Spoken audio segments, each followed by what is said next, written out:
Chasé et runner flammes jumelles, comprendre la dynamique. Les flammes jumelles, miroir de l'âme, suscitent fascination et interrogation. Au cœur de ce lien intense se révèle la dynamique du chasé, poursuivant, et runner, fuyant. Ce jeu de va-et-vient peut être déroutant, mais il joue un rôle crucial dans l'évolution des flammes jumelles. Qui sont le chasé et le runner ? Le concept de flamme jumelle postule que deux âmes furent originellement créées comme une seule par la source. Séparées, elles s'incarnent ensuite dans des corps distincts. Lors de leur rencontre terrestre, une puissante reconnaissance a lieu. Malgré l'amour évident, l'une des flammes, souvent submergée par l'intensité du lien, prend peur et s'éloigne. Le chasé, généralement, le chasé est le premier à prendre conscience du lien profond. Cette personne poursuit l'union, cherchant à initier, consolider et accélérer la relation.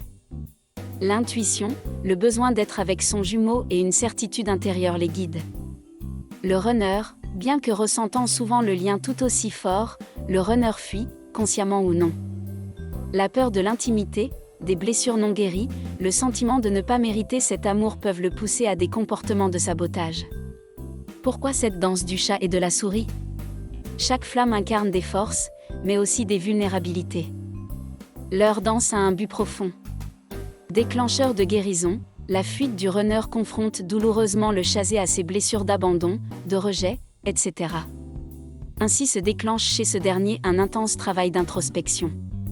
Le chasseur est poussé à se soigner de l'intérieur, se reconnectant à l'amour de soi. Maturation du runner, l'absence du chasseur, bien que parfois dévastatrice, donne au runner l'espace pour observer ses propres mécanismes de fuite. Malgré la souffrance, il commence à prendre conscience de ses failles et du lien inestimable qu'il tente de nier. Le paradoxe apparemment cruel. L'ironie est que plus le chasseur se guérit, plus il abandonne le besoin de l'autre pour compléter son bonheur. Ce détachement n'est pas un rejet de la flamme, mais bien la preuve d'une plénitude retrouvée. Paradoxalement, c'est ce lâcher-prise qui crée souvent l'espace pour le retour du runner. Ce dernier, témoin de la transformation du chasé, et mûrissant lui-même, se sent moins menacé et prêt à revisiter la connexion. Conseil pour les chasers. Travail intérieur, la fuite est votre plus grand professeur. Canalisez votre peine en un voyage de guérison-thérapie, méditation, etc. Devenez la meilleure version de vous-même. Lâchez prise, ne focalisez pas sur la chasse. Vivez. L'énergie d'obsession repousse votre jumeau.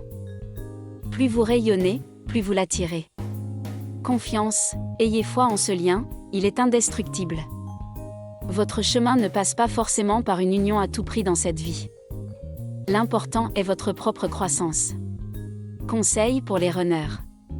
Honnêteté, reconnaissez vos peurs, ne fuyez pas vos émotions. La confrontation, même douloureuse, est le chemin vers la libération. Travail sur soi, tout comme le chasseur, vous avez des guérisons essentielles à accomplir. Vos comportements autodestructeurs éloignent l'amour que vous désirez.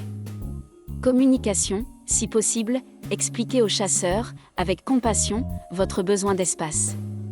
Ceci atténuera sa souffrance, et la vôtre en évitant la culpabilité. Le chemin vers la réunion. La dynamique chasé-runner, bien que pénible par moments, est un accélérateur spirituel. En guérissant vos blessures, vous élevez votre vibration et ouvrez la porte à une réunion plus harmonieuse. Pour plus de conseils, abonnez-vous à notre chaîne.